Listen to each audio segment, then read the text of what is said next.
bleed red and you holler all night, then brother, you're exactly right. This is Tuffy Talk, where the Pack fans belong, pouring out for the red and the white, sing along. We'll break it all down, yeah, we'll call it straight. This is our show, go Pack, go State. Tuffy Talk, fired up and loud, the Wolfpack Nation, we're a hell of a crowd. From the first pitch to the final play, Tuffy Talk, let's roll today.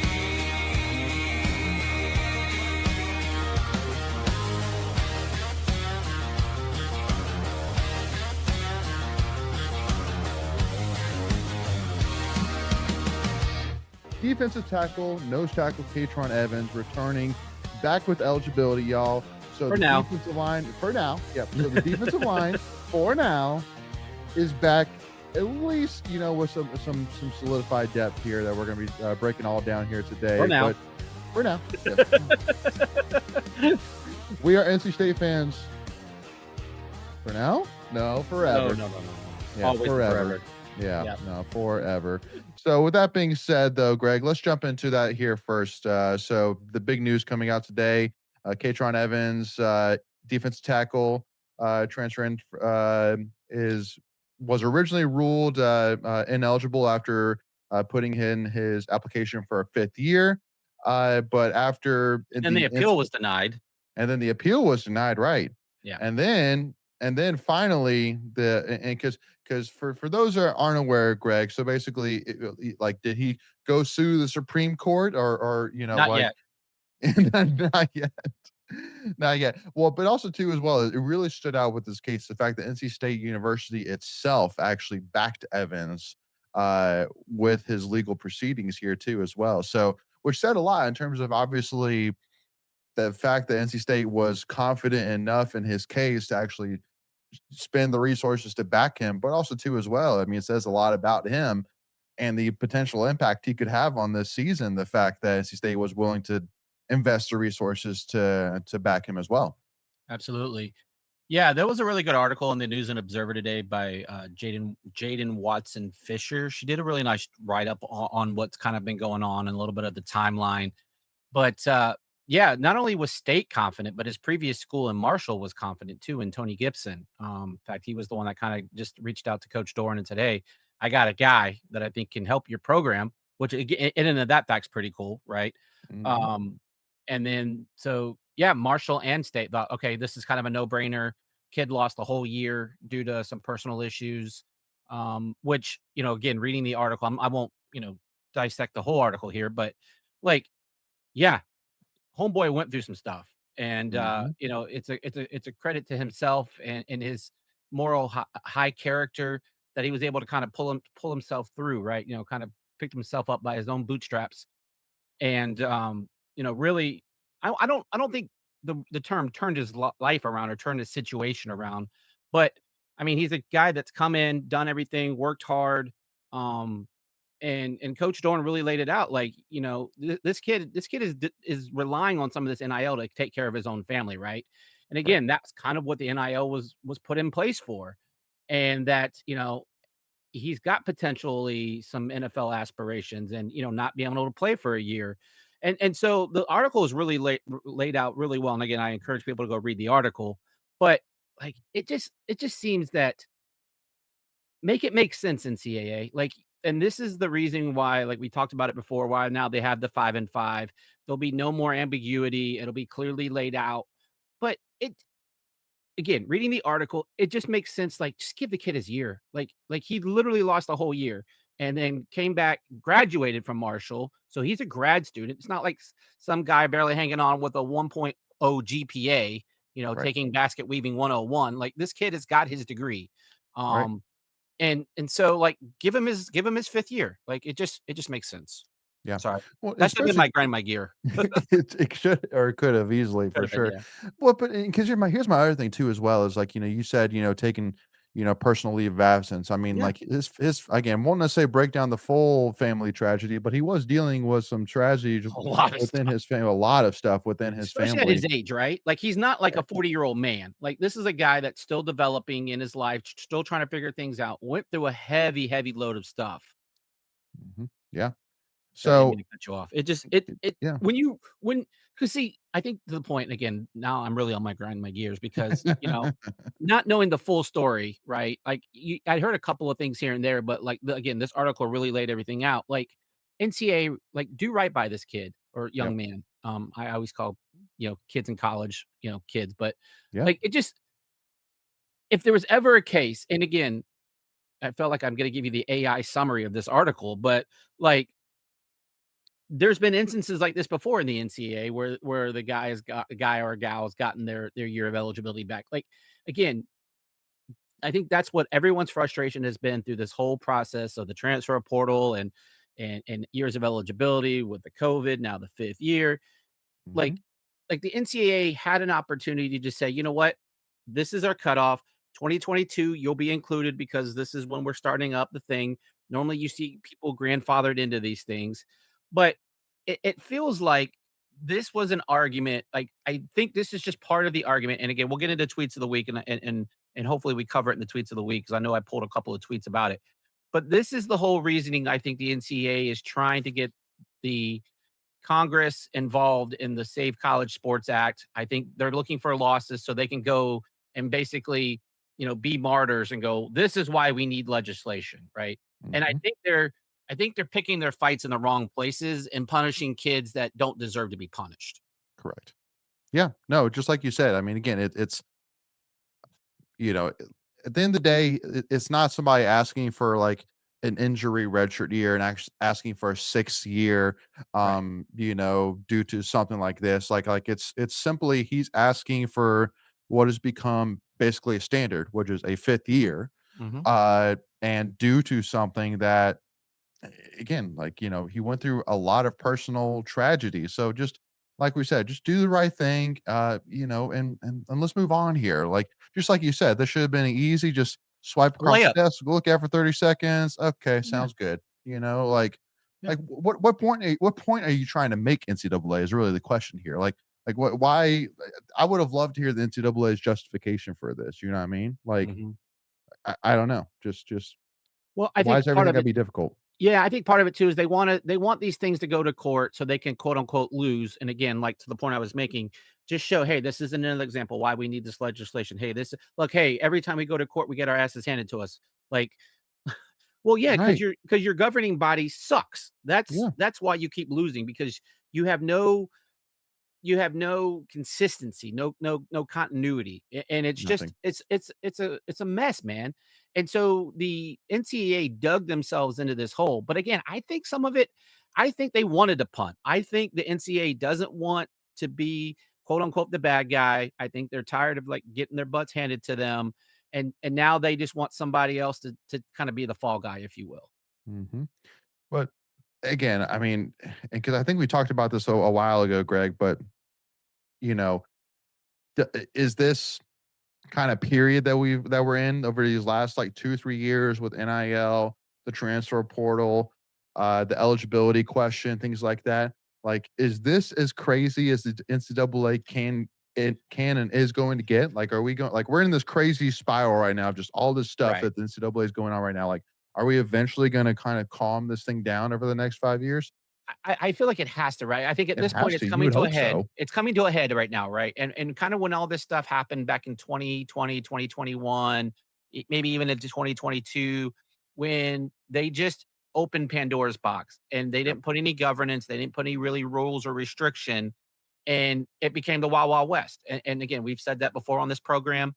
And I think between the 5 and 5, and hopefully if Congress, that's a big if, can get something passed where, we know that Democrats and Republicans can't even come together on daylight savings time.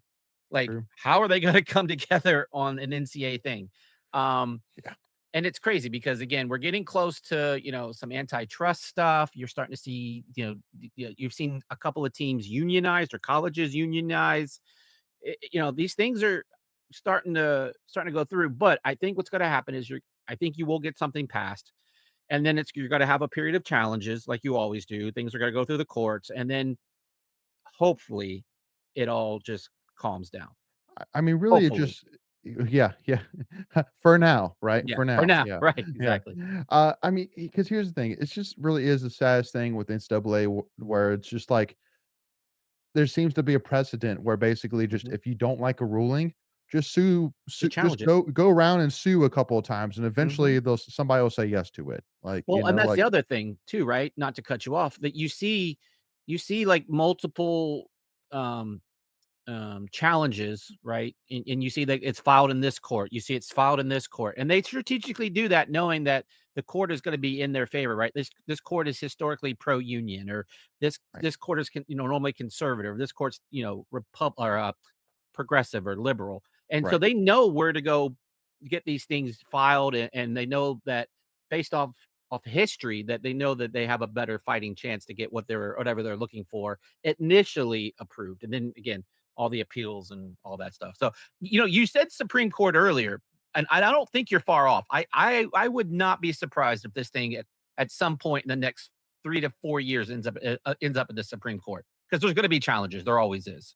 I mean, with a sport like this where there's billions of dollars being thrown around here, I don't see why it doesn't make complete sense then day that it needs to be handled with the highest manner because obviously, like you said, the NCAA opened up Pandora's box. It's a wild, Mhm. wild west out there.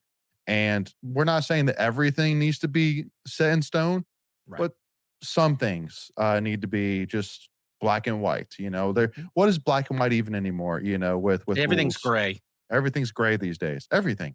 It's Yeah. it's ridiculous. And I mean, Mhm. because again, like going back to my point of that, you know, like the the uh the judge that ruled Which one? all The the the 2022.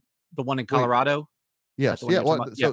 So that's my point is the fact that Yeah. the judge that ruled that all 2022 uh players who played 4 straight years gets his fifth year of eligibility. That judge was in Colorado. Like Right.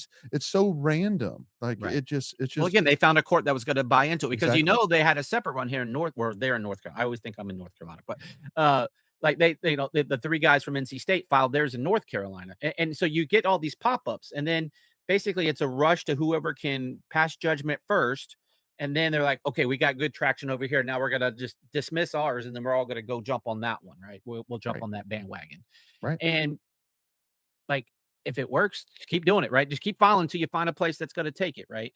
Mhm. It's just it's kinda like, getting a little off topic, but, when you go to a grand jury, they always say that, a grand jury can, um, get enough evidence to convict a sandwich, right? There's enough evidence to take a ham sandwich to trial. Right. Again, you need one person, one judge to say, "I'm with you," and then pack it up, and the circus moves to that town. And then you literally have the NCAA, like, with the Colorado, ruling. You have the NCAA saying, "No, I say that they can't. They Yeah. can't do it. No, like, no, don't Well do it," well Just like it's just like, it even they're basically admitting, like, we have no jurisdiction. We have no no. control over Well, our own product and here. and again, the judge that did this, right? She didn't even know about transfer. Like, no, no, no, no. What I'm saying is this. Right. Like, I'm only no. I don't know. I don't know any. And she came out. I know nothing about sports. I'm just saying this. And now Holy you're just crap. breaking everything. Yeah. And so now she has to come out and re-rule and Right. amend and all. It's a mess, man. I do hope that it um gets cleared, and I hope we do talk about the Save College Sports Act, because it was really hot last week, and there's some interesting takeaways that are out there. And again, spoiler alert, they didn't get it figured out before recess, so maybe they get it figured out in September. But again, like I said, they can't figure out daylight savings time. And that seems to be the most basic of, like, hey, thumbs up, thumbs down. Like, there's not a lot of stuff, with that. There's not a lot of moving parts, but Yeah. these bills in Congress, they have so many moving parts, and they're like, "Oh, I want this amendment, I want that amendment." It's some, ugh. Mhm. Yeah. Yeah, well, I mean, so, and I mean, I don't really have this here, at least on the producer plan here for today, but I Sure. do wanna ask about it. I wanna talk a little bit about Darrion Williams, announcing his Mhm. transfer back to Texas Tech. Yeah. Greg, was there a lot of surprise in that announcement? I don't think so. Like, Yeah. I mean, the rumors were out there for a couple of weeks now. Like, if everything, if it were to fall in place, and they got I guess it's a temporary injunction at this point, for the basketball side.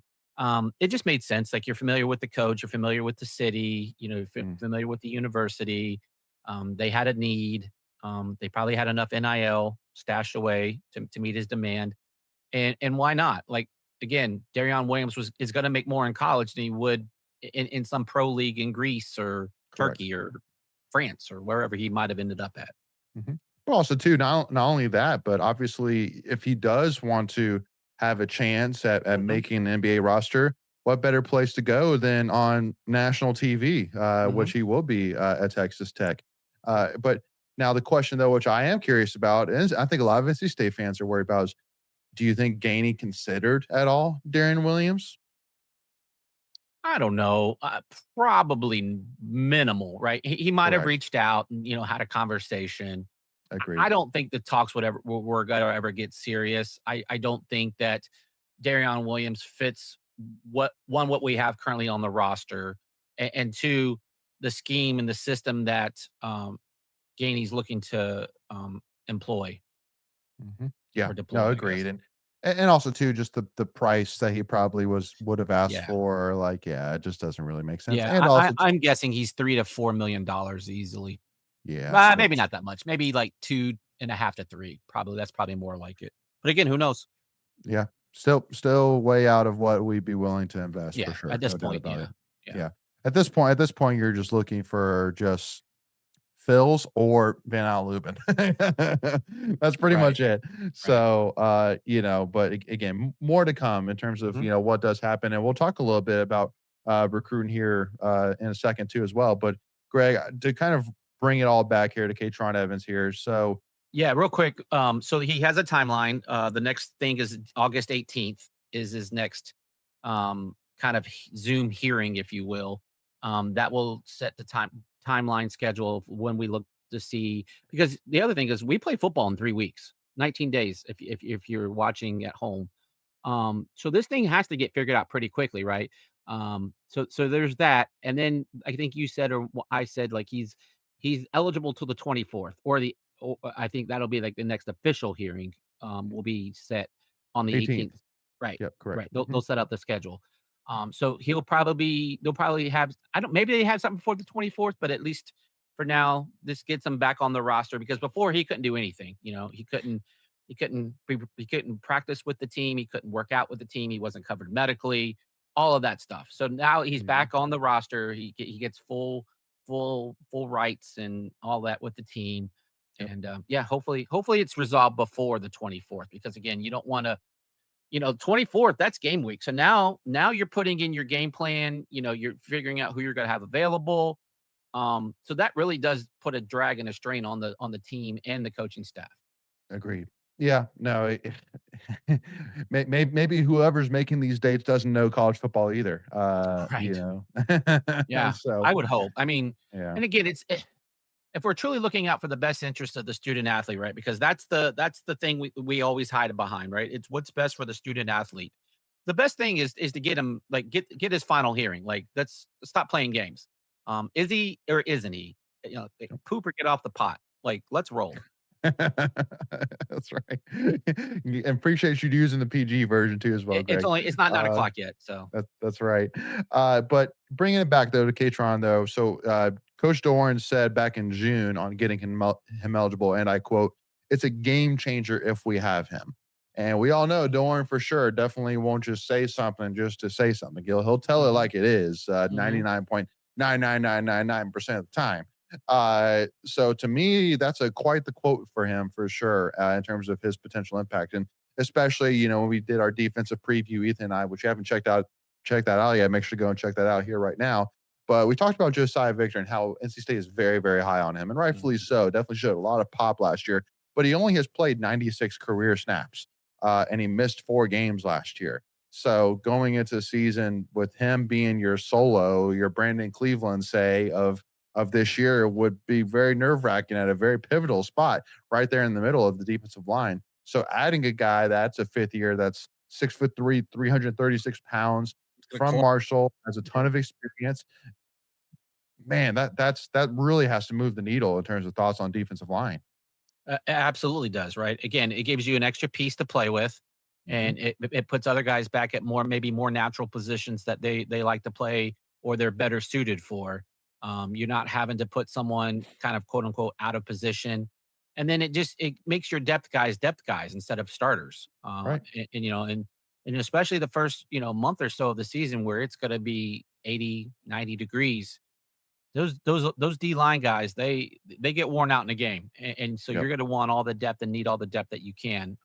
And again, of course, God forbid you have an injury, like you're not losing two guys, right? So for Evans and then whoever went down.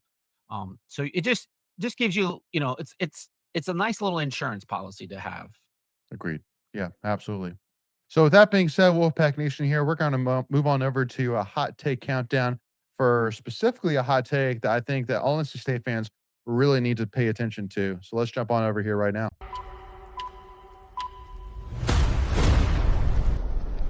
Woo, Greg, it is getting hot in here, man. And in order to do so, I got to throw on a new hat here, first of all, to represent our new sponsor who's back once again, y'all. Our Oconee Gold barbecue sauce and rubs, our new sponsor. Get 15% off your entire order. You just go to Oconee Gold barbecue sauce and rubs and check them out. And when you check out, use that code Tuffy Talk, get 15% off your entire order. And because not only is my hot take that it's the best barbecue sauce that you can get out there, in my opinion, for sure. But also, too, Greg, for this specific segment alone, I decided to go and get that Oconee Gold jalapeno barbecue Oh, that's a sauce, good one. man. Yeah, I just pulled this from the pantry. I just went through my old one, need to replenish. But I said, you know what, before I put this in the fridge, let me go and show it off here a little bit. So again, that beautiful Oconee Gold jalapeno, man. But also too, as well, they got other amazing sauces. They got the white The gold, wingy. Greg, which I know you're a Yeah, big the one. fan of. Yep, yep, yep, Yep, yep. yep. And the fun thing is James, who owns a Coney, like last year, he reached out and was like, "Hey, you can mix these sauces together." And I was like, "Ooh!" And I became a mad scientist making some stuff. And he told me the white sauce and the wingy sauce, and I put that together. Ooh, chef's kiss. It was good. Mm, Like, yeah, mhm. I'm super excited to get out the Coney products and start cooking with them here in about 2 weeks. Well, 3 weeks actually. For the tailgate. They make, yeah, rubs, sauces. They're all good, man. They're all good. In fact, I'm gonna be using I think it's Carolina Red, if I'm remembering correctly. Correct. Yeah, they're vinegar-based sauce. Yeah. Yeah, Woo! I'm making party wings for the first home tailgate. Oh, they're gonna Mm, be so good. Gonna be yep. so good. I'm ready. My mouth's watering just thinking about it, brother.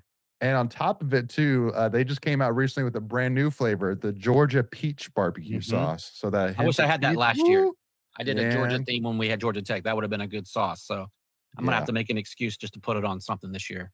Yeah, I always love those sweeter barbecue sauces, unless it's jalapeno for sure, getting that a little bit of kick to it. Mhm. But yeah, the Georgia peach, I haven't had a chance to try it yet, but definitely got one on the way and super, super excited to try it. But it sounds delicious, to say the least. Yeah. So yeah, I don't think it's much of a hot take though, Greg. Oconee Gold barbecue sauce and rubs. Make sure to go and check them out. Best barbecue sauce on the planet right now for sure. So and James, it's the owner, is a huge state guy. We love partnering up with state folks, and so yep, not only are you getting a good product, but you're supporting an NC State guy through and through. yeah, absolutely. Small So business too, so support your small businesses as well. Love supporting small businesses. 100%. So, I mean, that sounds like a trifecta to me, Greg. Hmm. NC State owned, NC State fan owned, small business, delicious barbecue sauce and rub. Sounds like a trifecta to me. Check, check, and So, check. amen. So make sure to go today. Again, go Google and check out Coney Gold barbecue sauce and rubs. Use that code Tuffy Talk, all caps, all one word, Tuffy Talk, all one word at the end, and you get 15% off your entire order. Not just one sauce, your entire order. Go and check them out here today. And again, we're so excited to be back with Oconee Gold barbecue sauces here. But with that being said, let's jump on over to another segment and recruiting rundown.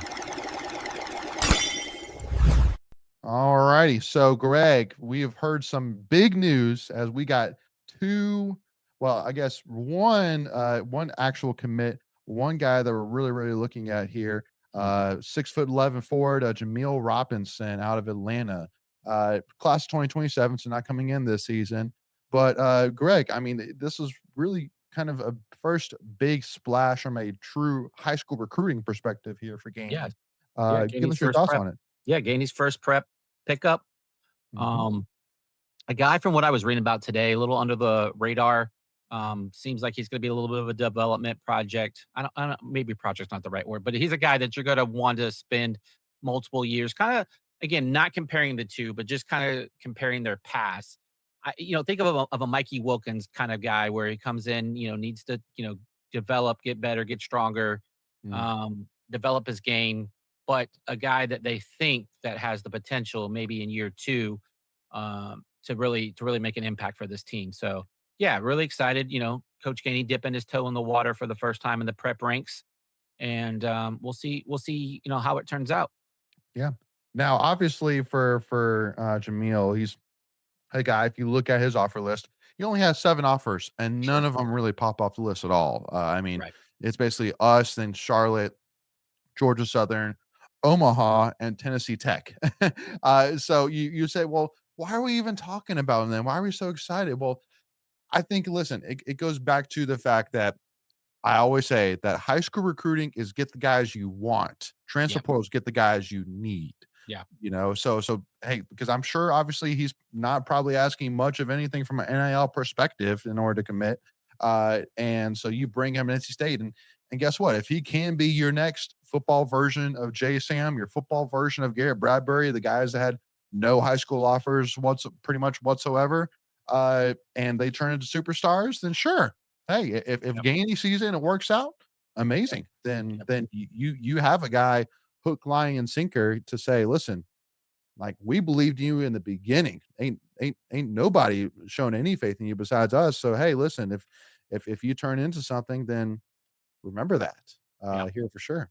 Yeah, and this is a guy that could blow up, right? Like he could, 6'11. yeah, he could have a monster year. And sometimes you got to be the first guy in the door. Early bird gets the worm kind of deal. Show. These kids are all about getting love shown, right? Like every time you read like an interview they do, like, hey, I see you're interested in state. Yeah, so and so showed me love. And so again, if you can show that love and you make those relationships, and you're the first because you see that a lot. Oh, they were the first to offer. They were the first to, blah, blah, blah. These kids a lot of times go with those things, right? Because again, it's, how they perceive things. And I think that, you know, this could be someone, and obviously Coach Gainey and staff saw something in him and they like what they saw, and they figure they can make hay with him. And if you look as the transfer portal season went on, you saw Gainey bring in a lot of lower level guys, right? Like guys that Right. he can see that can fit his system. He wasn't going for the shiny diamond, right? He was going more for like maybe like a diamond in the rough kind of guy. Again, all these kids that they brought in, super talented, but he wants to find guys that he can mold, that he can have an influence on. They have some of the traits that he's looking for, and then he just kind of takes it and runs with what he gets. Hmm. Yeah. So again, definitely listen. I have no reason not to believe that then Dave Justin Gainey says Jamil Robinson, I believe this guy can be something worth showing an offer for, then sure, Yeah, okay, I can believe in that. No worries. Again, this is a guy that is an elite recruiter. He's been around some of the best prospects in the country. I mean, Dalton Connect, for example, is an immediate example you think of out of high school, 4-star guy. So, I mean, a solid recruit, but, wasn't a guy that, I mean, I'm sure most people expected to be the Los Angeles Lakers star that he is today, and even star that he was at Tennessee. So, hey, listen, I'm all for it. Have no reason to think otherwise. yep. Now, other than Until you that, prove me though, wrong. yep, prove me wrong. Exactly. Now, Greg, NC State, I think it finally has a little bit of a backup plan if and now Lubin doesn't work out here, and a 7'1" center from Florida who Yeah. doesn't pop off the page from a stats perspective, but definitely again at 7'1" in a spot where you could be happy with a little bit more depth and another option Mhm. at a very important position like center. You could definitely take the chance on him. Yeah, so first off, we don't even know if Van Allen Lubin's even in the picture, right? Like Correct. like the rumor is that, sounds like there's been some discussions. Again, we talked about it with Darrion Williams earlier. Like, how serious are those talks, right? Are you just kind of in exploratory talks, just kind of feeling out the waters, seeing, okay, maybe if there's a fit? Because again, there has to be fit, there has to be money, all of that stuff, right? So you can have fit, but you might not have money, right? Maybe this kid from Florida isn't looking for as much in the NIL world. He's a guy that like his minutes have gone like from his freshman year to this past year. Uh, all of his stats have kind of gone down every year. Um, Again, not really following Florida and what they've done. Very good program, by the way. Obviously, winning the national championship just a couple years removed from that. I believe, I'm pretty sure he was on one of those teams. Mhm. I think he might have been a freshman or a sophomore. Um, but it looks like he's a guy that's maybe gotten recruited over. Again, like all of his stats are just kind of declined every year, especially his minutes, right? And so that's where I wanted to focus on is that yes, his stats aren't maybe jumping off the page, but I feel like he's been pretty productive given the amount of playing time he's had. And again, you're hoping that maybe, maybe you up that tick in playing time, right? Maybe I think he was at like 15 or 16 minutes this past year. I could be wrong. It might have been 19. Mhm. But More like 15. was it 15? Yeah. Yeah, I thought it was 15 because I think his first year, I think he was around 19, 20 Yeah, minutes. and by the way, too, we're talking about Micah Yeah. Handlogten. Micah Handlogten, Yeah. 4.1 points per game, 5.9 rebounds last season. Yeah, he's a 7'1" guy. So again, that's a area of need in the front court. You have Evans, but you want some depth there potentially again for foul trouble, injury. You don't want to put all your baskets in, put all your eggs in one basket. Excuse me. And again, area of need. Gainey's addressing it potentially. I think he's down to 4 schools. I think it was us, Ole Miss, um, USC, Southern Cal. USC. Yeah, and that was it, right? 3 or 4. It Right. was like 3 or 4 Just schools. 3. Mhm. So again, states in the mix. We'll see. Again, I think he would be 1B if Ben Allen Lubin is a target. And then if you're not For able sure. to secure that, then you can kind of fall back on this guy. And again, it's a guy that's played in the SEC, so he's got P4 experience. He checks a lot of the boxes that you're looking for. Yep. And I don't think he would be super super expensive, right? He definitely would be a cheaper option than Lubin. So again, if dollars came down to being the final factor, I think you would have an easier time signing this guy over Lubin. Yeah. Yeah, no, definitely. Now, I mean, 100%, Ben Al Lubin is the choice all day and twice on Tuesday if you can make it work, no doubt about it. But once again, if an option comes where you can get a guy with this much size, with the pedigree and the background that he has playing at one of the top basketball, universities right now in college basketball, then sure, we'll take it. No doubt about it.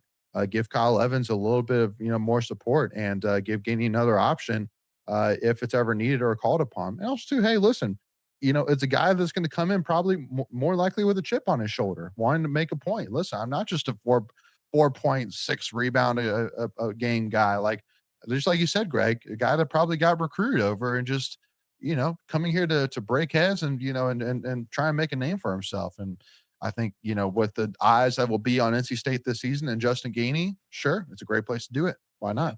Yeah. So there's no guarantees for sure, even that I don't think Kyle Evans is going to be handed the center spot if Micah comes in now for sure.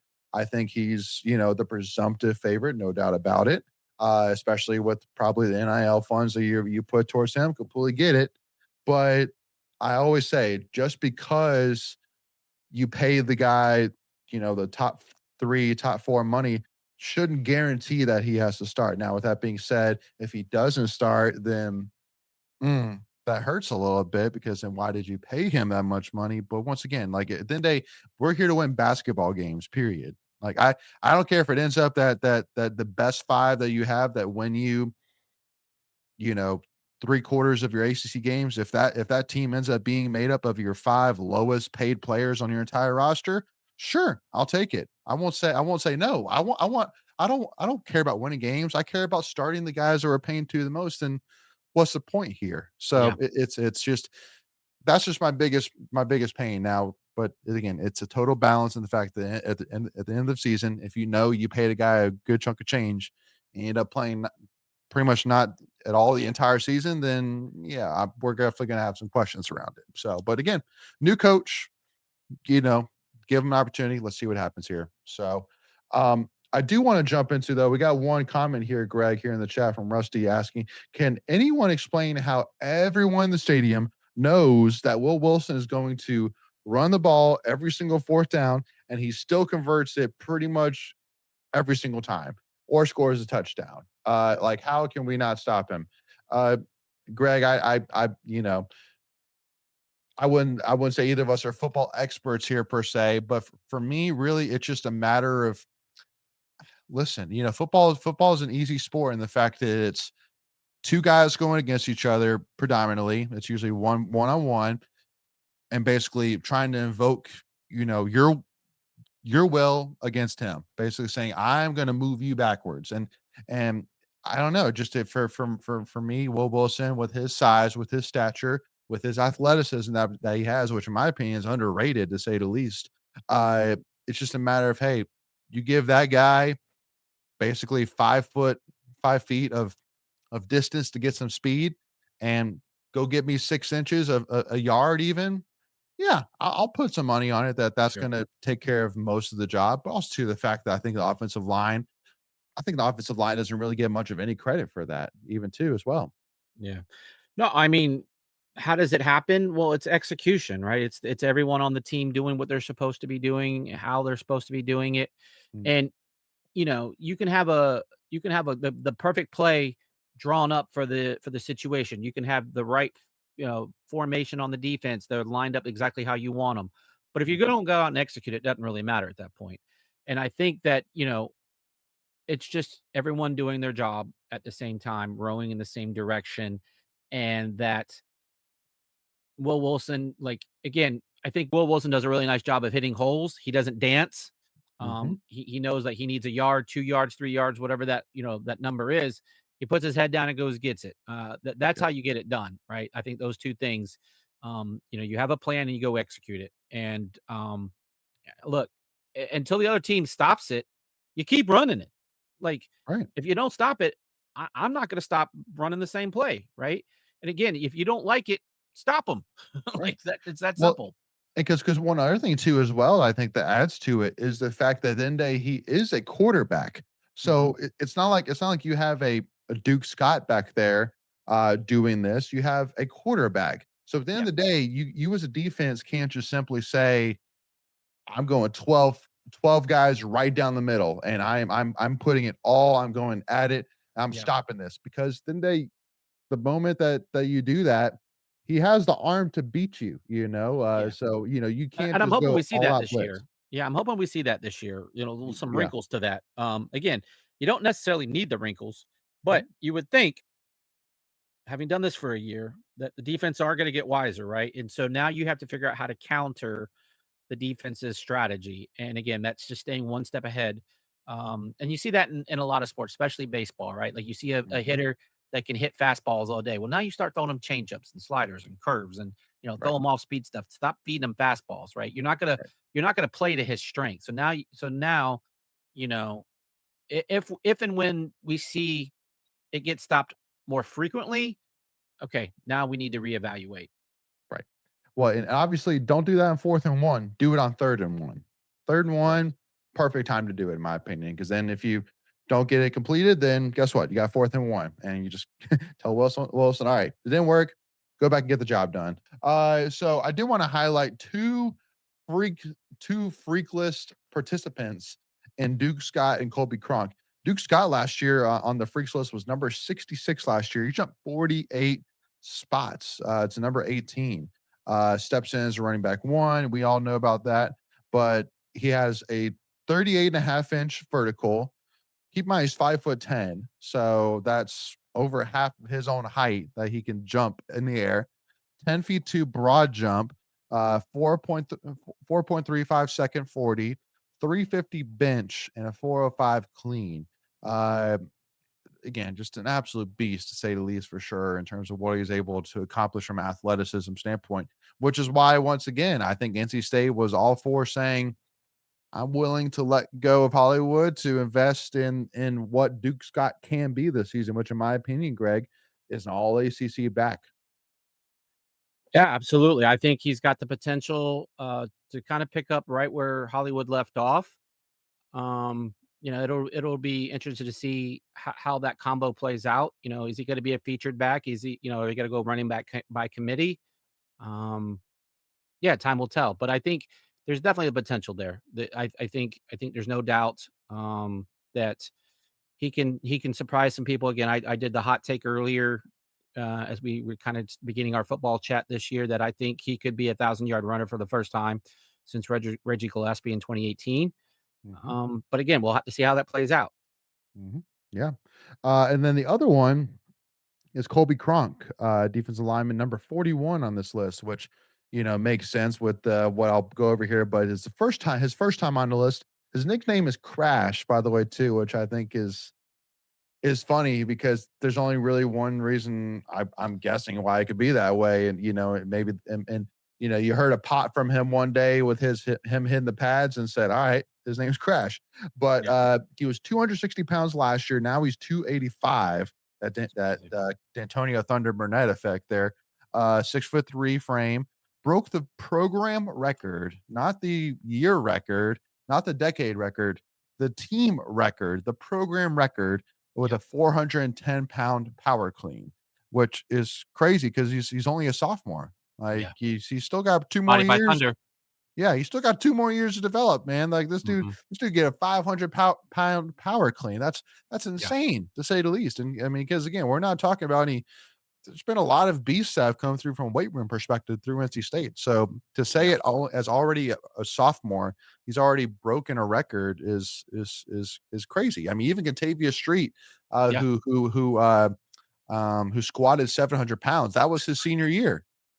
Yeah. So it's incredible to say the least. But 420 bench, 35.6-inch vertical, 9'6" broad jump, 4.8 40, 4.3 shuttle. Keep in mind that we're talking about defensive linemen here. Yeah. But also too as well, during his time because he's from the state of Florida, he was a state champion in the shot put. So that explains a lot of that leg power there, Greg, too, Yeah. as well. Yeah. Now you mentioned the weight that he's put on, and I typically do that as well, eating barbecue with a Oconee Gold sauce on it. But if we can do a call back there, Yes, sir. he's putting good weight on though. He's not putting on barbecue weight. No. But yeah, no, it's just what Thunder does, right? Coach Thunder, he had a nice Zoom call earlier in the summer with the Wolfpack and IPS guys, and yeah, I mean, these stories that you hear aren't anything new, right? And you mentioned Catavia Street, like State's been doing this, right? And it goes back to the development that you were talking about, the 0 stars, the J Stams, the Garrett Bradberries of the world. Like Mhm, that's what NC State does. NC State develops and then gets guys ready, and then they have a 2-year run where they can just keep turning over, the rotation, right? Yeah, I think Cronk is going to get Cronk this year. I think he's gonna do some damage. I think they're looking for him to be, not just a weight room warrior, but a warrior on the field as well. mhm. Which, by the way, too, Greg, I want to take absolutely 5 minutes on this, and then we got to move on here. But it hasn't been announced yet as of today, which is August 10th at 9:22 p.m. Like usually they'll come out basically like with the new Carter-Finley upgrades Mhm. from last year to this year. Uh, is there anything you're hoping for that's going to be upgraded for this season, Greg? I don't really think there's much. Normally you hear about projects and then you kind of see them, completed. Hmm. Hasn't been really anything. I know they've done a few cosmetic things here and there around the stadium, just some like new signage and some um uh what's the word? Placards and stuff like that. It Right. just doesn't seem like a big year this year for upgrades. Is there something specifically that you were hoping for or that you might be aware of that I'm not tracking? No, I just know a lot of NC State fans that will, well, not necessarily from a project standpoint, but from a song standpoint, since we're talking about Cronk, Mm, people complaining about the Cronk got ain't you. dead, Cronk ain't dead, third Yeah, down song, being like, "That's so dumb." Like, yeah, I why do get you you. have that? And it's like, listen, guys, once again, we are not at grind my gears yet, but you know what really grinds my gears is when fans don't understand those songs mean It's not almost about you. nothing. Those are not intended for you Yeah, basically whatsoever. The only thing that they're going to do with for you is make sure that's clean. But other Yeah. than that, Yeah. it's pretty much what the players want and what the students want. Yeah. Because I Yeah. mean, like now it's what the players want mostly, but sure, it also too matters to the students because guess what? If you feed the players, you feed the students. If you feed the students, you feed the fans. Yeah. From Yeah. a energy perspective. Yeah. Now that's another thing though, Greg, that still grinds my gears is can we please Oh, no, once no, stop, stop, again? stop. I bet you're gonna go where the band is located. Yes. I knew that's where this was coming. It's an annual tradition, Greg. Yes. We Like the cannot let it Masters. die. Yes, just once again, it really grinds my gears, the fact that you get rid of the mic man, you get rid of the band with the student section. So the student section is has been lost the last 2 years, honestly. Yeah. And you can't tell me that the fact that you're seeing so many students leave now during games, that doesn't have something to do with it. The energy is not over there anymore. Right. It's I mean, it's solid, but just Yeah. it just doesn't have that guidance anymore. Yeah, but that's not just a state thing. That's a cultural college thing now where, For sure. kids just, they got better things to do. They, their phone In their beckons mind. them. Yeah, their Yeah, phone beckons them. Like I have to have my yeah. screen time. Like I'm down 10% in my screen time. I got to get it back up, Yeah, Yeah. I it is frustrating. I get it. They do those surveys. I know I've put in the survey a couple of times. Hey, move the band back. Like it's just not that I care. As far as like it's too because I've heard they complain, oh, the band is too loud, put them back in the student section. It's like these are people that just want to complain to complain. Like that's what we do as NC State fans. I've had this conversation over and over before. But no, like just I want to be hyped. Like I'm almost 50 years old. I got a few more years left of hypeness left in me before I'd be like, hey, turn it down. It's getting too loud. Um, so I wanna enjoy these last few years of, getting, jazzed up and, on my feet and, look, I'll be the first to admit after tailgating for 5 hours and standing for 3 hours, my dogs be barking the next day. My hamstrings are tight, like, I'm getting old and fat. Like, I need, like, just to enjoy a couple more years of this, and I'm gonna be alright, okay? Yep. So, if Yep. I can do it, I know everybody else can too. Yeah. No, absolutely. So, yeah, again, just from the alternate uniforms to the song choices to So yep, when you yep, say go ahead, alternate Greg. uniforms, are you talking black in them? Yes. Because everyone For like, the that's an red annual light tradition state, too. Greg. I know that's an annual tradition. We Yep. should do we should do maybe we do a recording of an episode of, like, the top 10 we rank the top 10 gripes from an NC Mhm. State fan. Like, what is the pecking order of, like, um, I don't know if you watch a lot of I think you do, the OG podcast, and they had, like, the Dave Dorn Circle of Life, Yep. chart. Right. We Yeah. kinda need Yep. one of those for a fan as well. Like, where are you at in your complaints as a fan? Mhm. Yeah, it gets old, and here I am complaining about complainers, so it doesn't really help the situation. Well, and the Centennial Authority upgrades, man. Why are you taking away my tailgating? That's I mean, another I one. get that one. Hey, I get that one. I I get that get one. it. I get But it. again, for the big picture here, Greg, Yeah, it had to happen. For the big picture here, it had to happen. yeah, it's not just about So state. I know, yeah. So, and then another one, about the NIL or the additional ticket fees as well too. That's Mhm. another Yeah, gripe too as well. yeah, So the again, RDS. yeah, yeah, That's yeah. what it is. So put some gripes in the chat. What are some gripes you feel like most NC State fans say? Would love to hear them for sure. We'll Yeah, definitely need to do an episode about that here coming up soon. yeah. But yeah, you know what? I think we've pretty much already done it here, Greg. But let's do a little bit of grind my gears here, just really put a bow on this Put here. a bow You know on it. what really grinds my gears? Yeah. So again, I mean, we've already done really a lot of really grinds my gears. I mean, we can go back to talking about the NCAA really grinds my gears. Again, that could be a weekly Mhm, basis here. mhm. Uh, Also to the fact like playing ACC opponents, but them not counting it as ACC games. That also really grinds my gears. Just, I mean, But again, I think that's another product of the ACC and the NCAA as a whole, right? right. Like again, so you can kind of come back full circle on the NCAA and ACC and Jim Phillips and again, like I Mhm. said, I need my need my graph here where I can point like whose Mhm. fault it is. Yeah. Also too as well, there was a one you know what? It was Josh Pate that came out with his quarterback list and he didn't list CJ Bailey. Yeah, that was a rough one. I think he put like what 30 quarterbacks on that list, 30 35. quarterbacks and Yeah, CJ Bailey wasn't on it. Nope. Redo, yeah, my man. I know. I saw another one. It was some guy that ended up on my Twitter feed or X feed. See, what grinds my gears is old guys like me still calling it Twitter. Um, but this guy did like a top 10 players list, and I'm like, he didn't even have like an honorable mention to CJ Bailey. I'm like for a position that's so vital and crucial. Um, and did CJ get any player of the year? Like they do offense and defense player of the year. Did he get He was votes? 3rd on player of the year votes. Yeah, so if you're doing that, right, unless you're saying there's 7 defensive players better than the top 3 offensive players, CJ should be a top 10 player in the conference, right? And so this guy, this knucklehead, just and I think he had like 3 or 4 Miami guys on the top 10 list. And I went to his bio and I'm like, and I get it, like Miami's, the favorite Sure. of the ACC.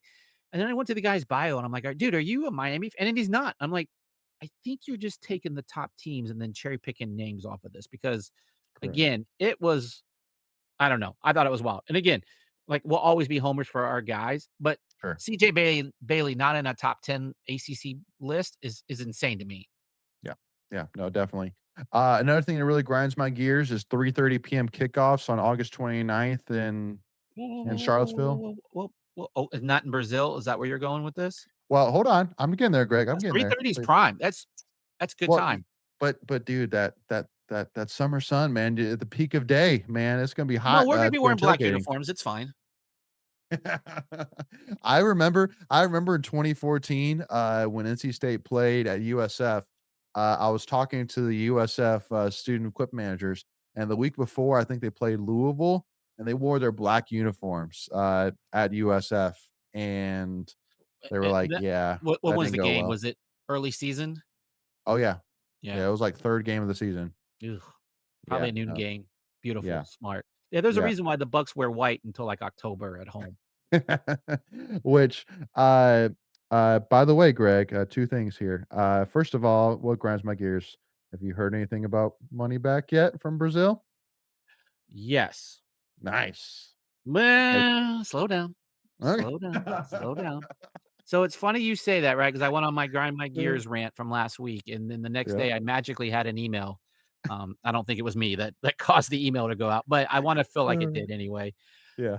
So they are starting to process refunds, but because it's international, we don't get our money back into our bank account. They're gonna cut us checks like it's Oh, 1999. boy.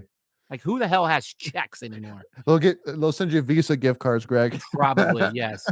Yes, the Fogo de Chao Brazilian steakhouse. Yeah. That's where I'm getting the gift cards to. We're sorry. Yeah. Um, yeah, so we'll Most see, probably. we'll see. Look, when I have the check, it will be posted, on Twitter after it's been There we go. deposited. There Um, we go. yeah, but Yeah. hey, so anyway, so what was your major gripe about 3:30 kickoffs?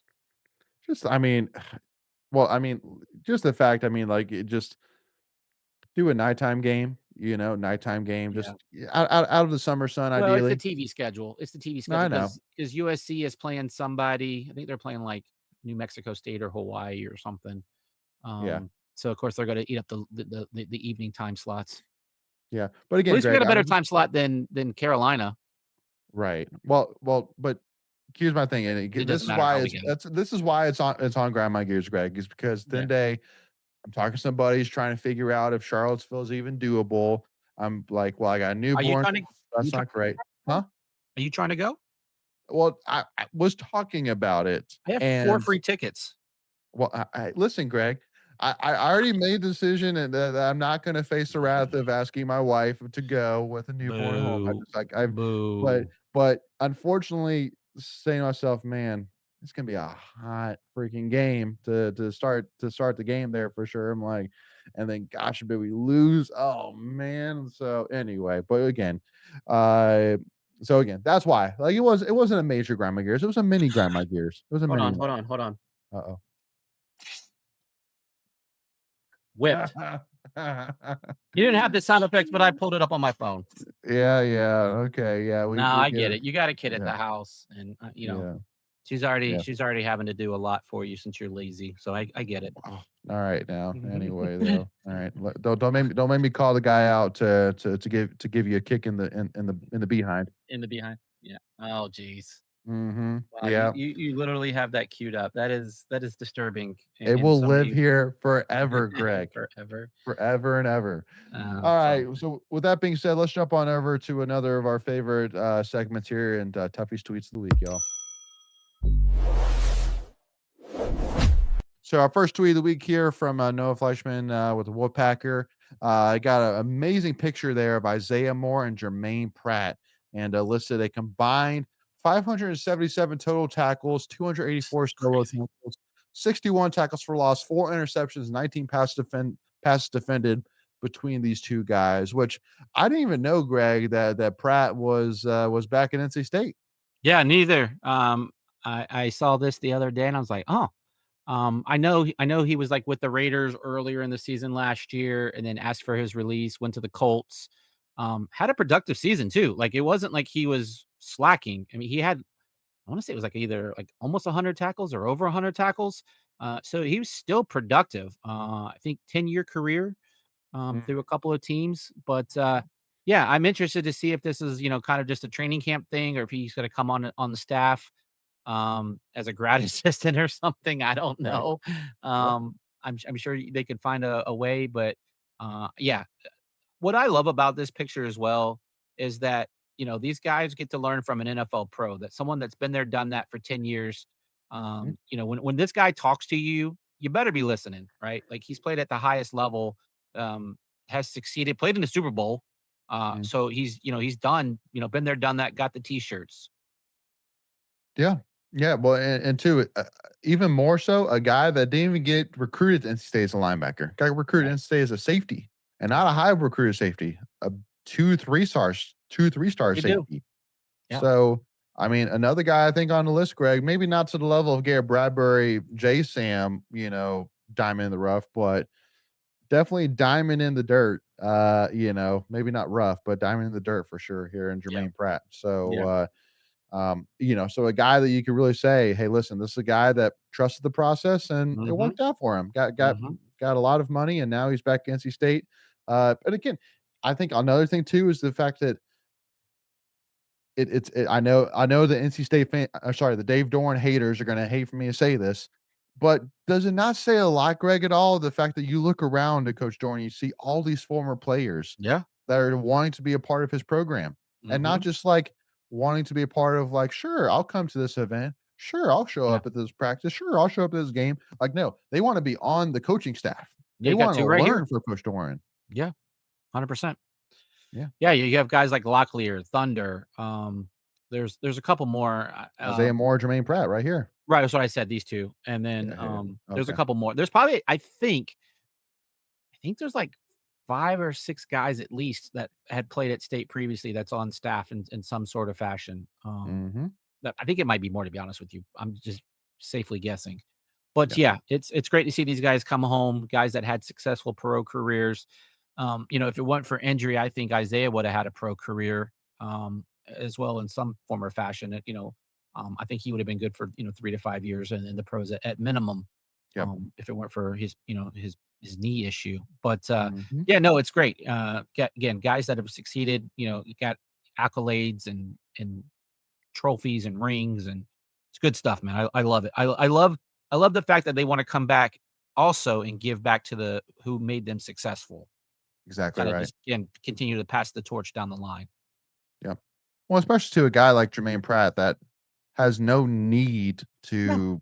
to, do it from a money perspective. He's not doing this to make money. He's doing this purely for the love of NC State and for the love of the game. Yeah, just stay. I don't like to use the word relevant, but just stay active, right? Stay involved. And again, I think this is just about giving back. Like a school that made you successful, earned you all the money that you made, took a chance on you, developed you. passed you along to the next level, and now it's just kind of his way to come back and say thanks. Like I appreciate it, and now I want to see the next generation of state football players succeed. Yep, exactly.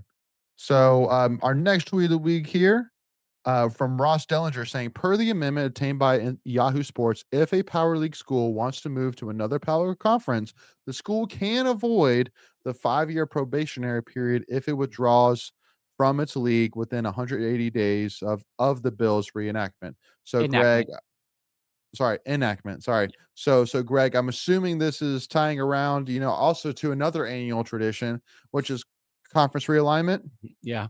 Yeah. So for me, this was a big thing, right? Because again, if people have read, and there's a lot of moving parts, like I was talking about earlier, like all these different senators have kind of been, jumping in. The senator from Florida jumped in to kind of protect the Florida schools.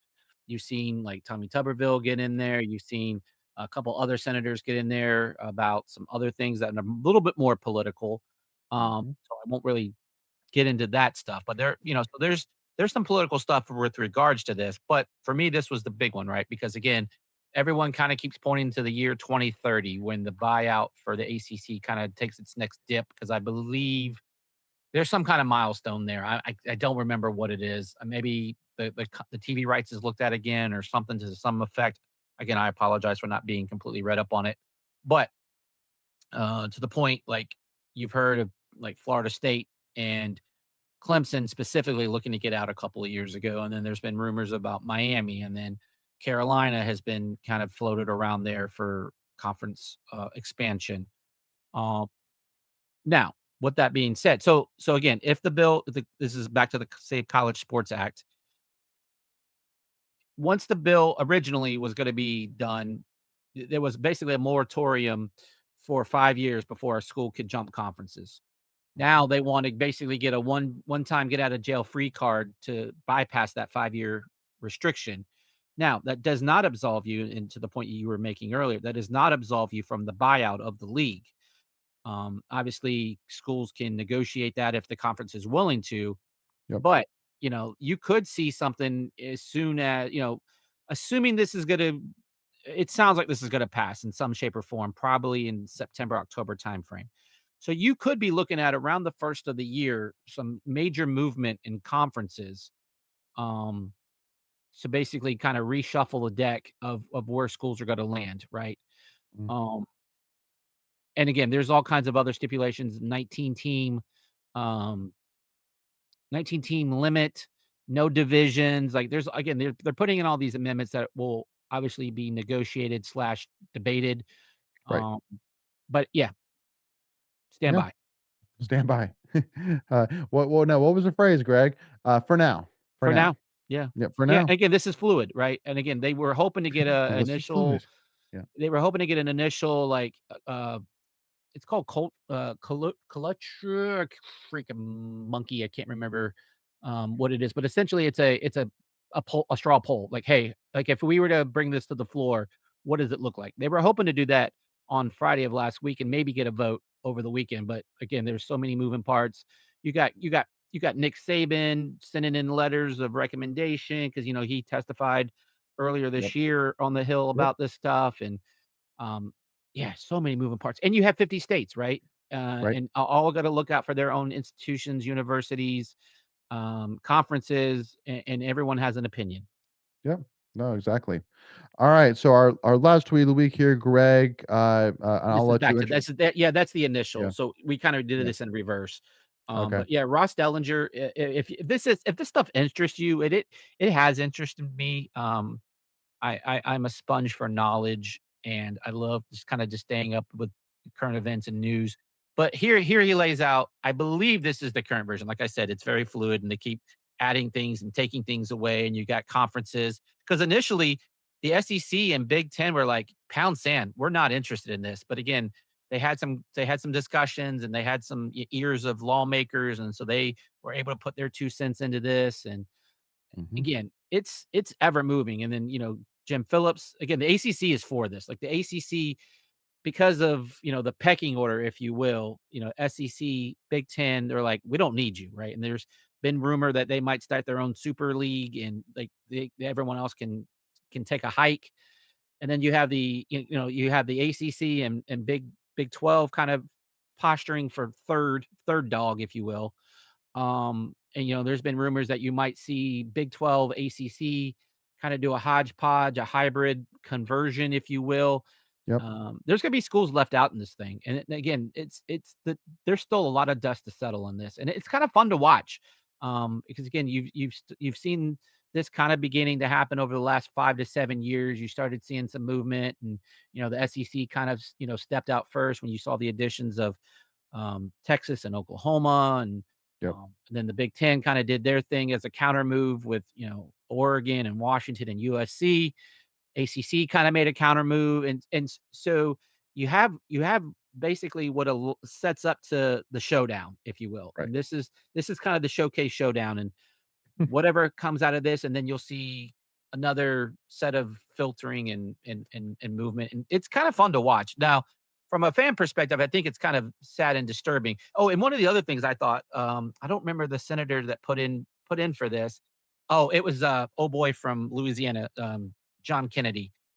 I liked what he put in this. Again, looking out for fans, he put in language that capped ticket prices going up by 4% annually. So which is good, looking out for the consumer. Mhm. Because again, who's looking out for us as the fans? We are stuck with whatever happens, and we just have to accept it and deal with it. And so I do like the fact that they are looking out for the little guy or the consumer, as in the taxpayer. Right. Well, because I mean, I think this is kind of piggybacked off, Greg, these sponsors that have been getting paired tied to schools. Like I think I can't remember which school it was that got sponsored by Monster. That's the league, the Big 12 actually itself. The Big 12 league got sponsored. Like that's crazy. That's Right. So yeah, crazy. you're seeing league sponsorship, and now you're starting to see teams actually putting patches on their jerseys to Mhm. to make money. Yeah. Um, and then I mean, there's so much moving parts, and they're talking about like I know Rutgers is doing some funky stuff right now about like getting money from local government in New Jersey and then turning that into using for the NIL. That's something that they're trying to, they're basically trying to close all these loopholes, and that's really hard because again, we as humans are always going to try to find a way to game the system, and that's what they're trying to close those loopholes. But again, we talked about it at the beginning of the show. You've opened the box, and now you're trying to stuff it all back in, and it's gonna be fun. So then again, you're gonna see all these challenges, and I still think we're probably 3 to 5 years away from the dust truly settling and being done with all this nonsense. Agreed. So with that being said, though, we're gonna jump on back here to wrap this up here. Want to give do a little bit of fun here, Greg. I don't want to say make it a full on segment here, but I want to hear Greg to these comments here. If you buy or sell, aka I can buy into it or I'm selling it. All Okay. right. So first question here, and this is more of just like confirming our thoughts here. KaTron Evans will play against Virginia on August 29th. Hmm. I'm gonna buy it. Okay. Just faith that we're this far, we're gonna finish things off here and get the job done. Yeah, because I just feel every time that the court or something's challenged in court, like whoever is putting it out there in the atmosphere typically wins, right? You saw with last year with Vandy's quarterback. You saw it this year with Sorsby. Like they challenged that. Um, Mhm. the NCAA does not have a great track record in court. I kind of got to that point earlier in the conversation, so that's why I'm buying it here. Mhm. Now with the return of Evans, the defensive line is now not the weakest group for NC State football this season, or the weakest position group. Um, So my head with this kind of thinks about cornerbacks, mainly tight ends. yeah, I think I'm gonna say I buy that, and I'm gonna say this only with the preface that I think the tight end room only because the lack of output on the college level. Like I know you've Right. brought in a couple of guys with college experience, but I think you're asking some new roles for guys learning an offense. Mhm. Um, again, not to say, look, I have a lot of faith in Sean Locklear. I think he does a phenomenal job, and so I think you'll have those guys ready. Um, but right now, I'm a kind of guy that I need to see it, and so for that reason, I will say I'll buy this. I I heard from Coach Dorn's interview, he talked about how AJ Richardson and Popo are the Mhm. starting middle linebackers. Buy or sell that they'll be the 2 starting linebackers against Virginia. Completely buy. I think they're very high on both of those guys. I think, Ethan did a nice job breaking down AJ Richardson, and your guys's defensive breakdown and then releasing that clip. I think he's a guy that State had a lot of high hopes for last year, but just didn't quite get it done with the injuries and just never kind of got right. So I don't think they've wavered on that stance, and I think Popo. I think they think the world of him as well. A Yeah. guy that'll be really motivated. Here's maybe one, Greg, you might sell on here, but even with the addition of Evans, Josiah Victor will still lead the team, or sorry, I won't say lead the team, be top 3 on the team in tackles for loss. I will sell that. Yeah. I think again, uh, different defensive scheme from what we used to run, but I still think when Gibson was there, he was very heavy on linebacker play and getting to the quarterback. I think the kid from Tulane, Harvey Dyson, is going to be a guy that will probably be right up there as well. So top three, I don't think top three, but he'll definitely be probably top five. Yeah, I got our buddy Carson here in the chat Yeah, saying 100% of snaps yeah. taken at tight end from last year are gone. It's a good point.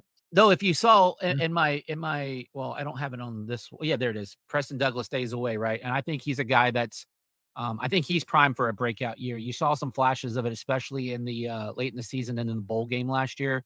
He had a really nice bowl game. Mhm. So I think he's a guy that you can kind of, again, not comparing the two, not saying they're the same, but I think he's a guy that you could see step into the Joe Lee role.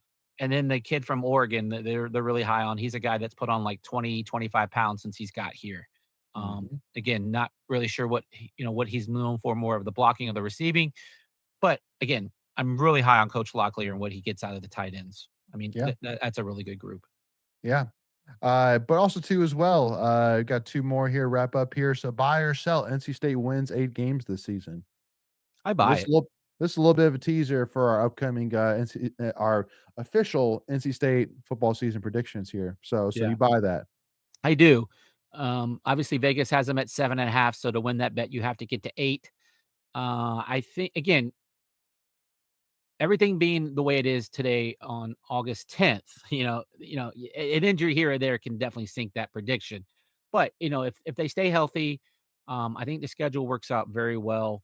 Um, arguably your three toughest games this year are going to be Virginia, Vandy, and Louisville. You can throw in maybe Duke because we just struggle with Duke, but I just don't think they're the same. And all of those are at the beginning of the season, unfortunately. And Dave Dorn sometimes struggles at the beginning of seasons, and then we actually, I'm sorry, we usually pretty good over the first couple of games of the season. Then we hit right around the state fair, we hit the lull, and then we come back from the state fair, and then we're a completely different team. But Yep. I think we're gonna get off to a hard start this year. I really do. So I definitely buy that. Yeah. So and last one here, Carolina red sauce is better than the Oconee Gold original. So AKA uh vinegar barbecue sauce better than mustard base, I guess is the Oh, term. you're talking about better than mustard base? That's not even. I don't care Or who makes the sauce. It's already better. okay. Is it the best version of barbecue sauces out there, the vinegar based? How Oh, about 100%. Yeah, it's not even up for discussion. Like that? like mark it, clip it, put it out there. Like, no, I'm sorry. Like, it's the best. I don't even know like who would even who are you putting it against? Because that Well, mustard stuff is just gross. I'm sorry. That white sauce down in Alabama, horrible. Like, what other sauce are you putting it against? you're not a fan of the Lexington barbecue? I mean, Lexington's good. Like, Mm. it's like I know it's more like red, I guess, like more like it's not as tangy, if you will, but I like that tangy. I like when you eat that Carolina like Eastern, it hits you right here in the jawbone, like Mm. that tang. And so if I'm getting that tang right in the jawbone, I know it's good. All right, fair enough. Well, you gotta try it for yourself though. Again, Yeah, you gotta it's take good. advantage though. While we're giving you free money, basically saying, hey, listen, take 15% off your order. All you gotta do is just go to Oconee Gold barbecue sauce and rubs. Use that code Tuffy Talk, all one word, get 15% off your entire order. So go try both for yourself. Let us know. We'd love to hear about it for sure. Let us know your thoughts. And again, just how do those stack up with other barbecue sauces that you've had? I guarantee you, in our opinion, it's going to be the best. So putting it out there, just saying. Yep. So, but with that being said, you got my man Carson coming in here with one more hot take saying you win either UVA or Louisville, you're in a solid spot. You win both, you're in a really good spot. No, you're in a You're heads in up a now good spot. No, he's right. You're in a good spot. but I mean, you're definitely opening up some eyes for sure if you can beat UVA and Louisville. Now you're Yeah, opening up I mean, some eyes. again, if you go in one loss, okay, let me ask you this. If you're gonna take a loss, Yep. this is kind of an obvious question, but are you taking the loss at Vandy or the loss at UVA? Oh, Vandy, Yeah, exactly, all right, day. because the a conference game. I thought you were gonna Um, say UVA versus Louisville, and I'm like, that's tough. no, well, I mean, you wanna defend the home field, so But I also don't wanna start the season with a loss, though. well, That's a rough correct. way to start the Yeah, season. because especially you have a bye right after that, right? So you're gonna stew Correct. on So it you're even soaking in longer. it. Yeah. Correct, Mhm. yeah. So it's No. tough. Yeah, no, I think again, you go out and win the home or the excuse me, you go out and win the opener against UVA, that gives you a win in the conference. The Vandy game does not hurt you in the big picture. Um, it really doesn't hurt you if Vandy has a decent year.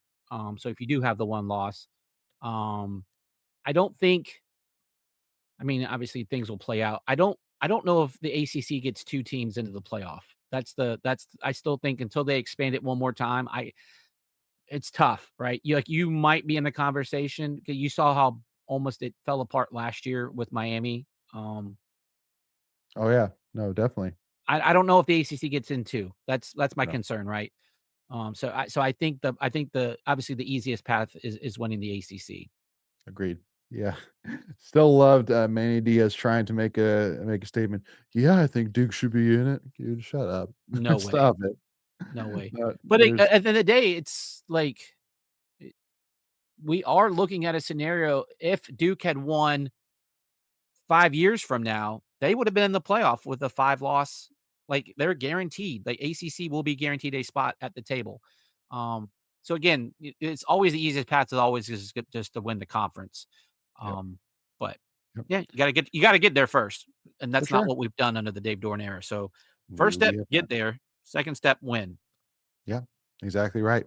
So with that being said, though, Wolfpack Nation, really appreciate everybody tuning in here with us live. Want to say thank you as well to our amazing sponsor, Coney Gold Barbecue Sauce and Rubs. Make sure to go check them out. Use that code Tuffy Talk, all one word, to get 15% off your entire order. And you can use it repeatedly. You can use it once, you go back to order some more, you can use it again. It's not a one-time only use. Go make sure to take advantage of that. And it not only does it help support again an NC State fan owned business, but Mhm. a local small business, and also too as well, you get some ridiculously delicious sauces. I mean, again, I have it still here with me, but Yeah. go try you some Oconee Gold jalapeno, some delicious stuff for sure. I'll give you a little bit of spice, but again, you got I'm the throwing a little bit Georgia, on my wings first game.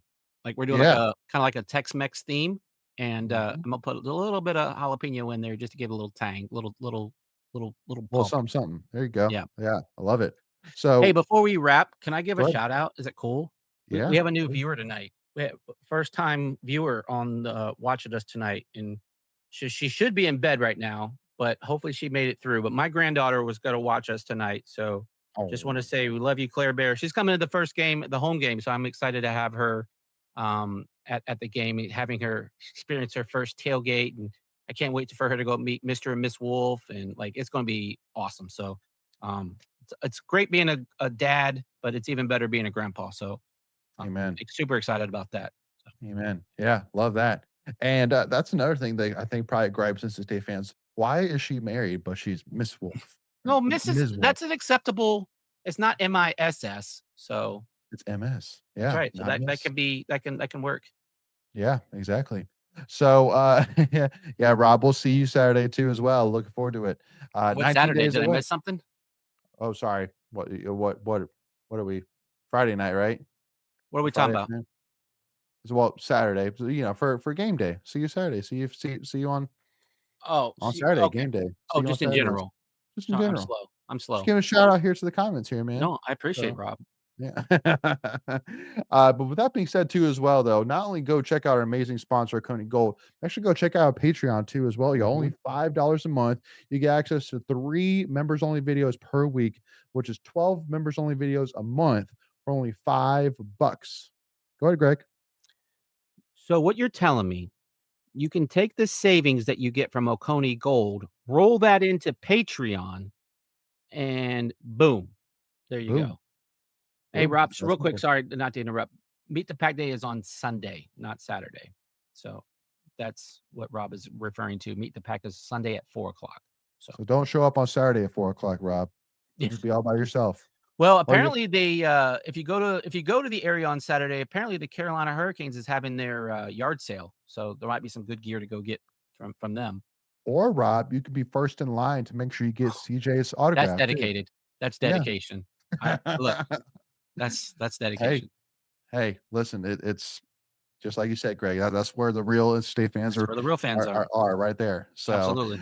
but yeah, All so right. just like you said though, Greg, again, you take the money you save with the Oconee and you put it right into a basically we're giving you a free Tuffy Talk Patreon subscription. So, Yeah. so there you go, bang for buck right there. But also too That's as what we well, call in the industry a 2-for-1. 2 for 1, bing bang, love it, yin and yang all day long. That's right. So with that being said, though, Wolfpack Nation, make sure you hit that subscribe button though if you haven't already. It really helps support the channel, helps make sure that these conversations get out to more and more NC State fans out there globally. And make sure too, if you enjoyed this conversation, do us a big favor, hit that like button too as well. Make sure you give us a follow, Tuffy Talk now on Twitter, Instagram, and TikTok. But with that being said, Wolfpack Nation, we will see you all soon. And as always, go Pack, y'all. Go Pack.